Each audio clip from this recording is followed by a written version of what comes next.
The 10-Minute Turnaround is a book based on a program that we teach managers across Canada called Turnaround Interview. And Turnaround Interview was probably 20 years in the making. It is a program that teaches managers how to help employees break bad workplace habits. Once people started to hear about the technique that the book describes, they became fascinated. It made sense to them.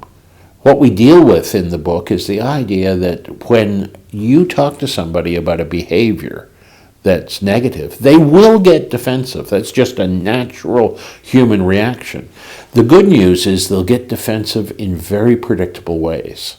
No, the book isn't divided in chapters, it's in steps. We teach you in the book how to begin a conversation about a difficult subject. And then there are 4 steps. You see, when we're young, we learn to be defensive in 4 different ways. Probably the earliest and the most basic. When we're still in diapers, we learn to go, no, I didn't do it, it wasn't me. Denial. So the first step is how to overcome denial. How to get the employee to say, geez, I'm doing that.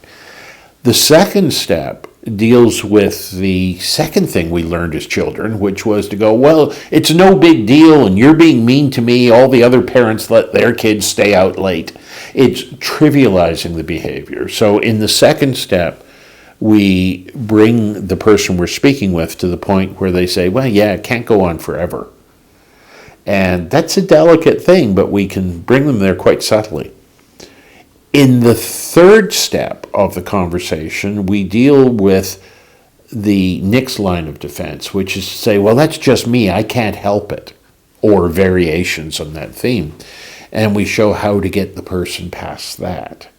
And then in the fourth step, we deal with the remaining defense, which is to go, okay, well, leave it with me, I'll fix it, to make the vaguest, most insubstantial promise you can and end the conversation. That's what the person wants to do if they're at all anxious. But we get very specific. We draw out a very concrete commitment, and we show the techniques for doing that in the book. So in the book, I've spelled this out. Each of those 4 steps has many variances. What if they say this, then you do that. There's all of those sort of situations and responses in the book. And then we show how to close, which is probably the most important part, how we make that connection between doing the right thing and personal pride, personal integrity. And we really amplify that the way we run this conversation, because that's what makes it all work.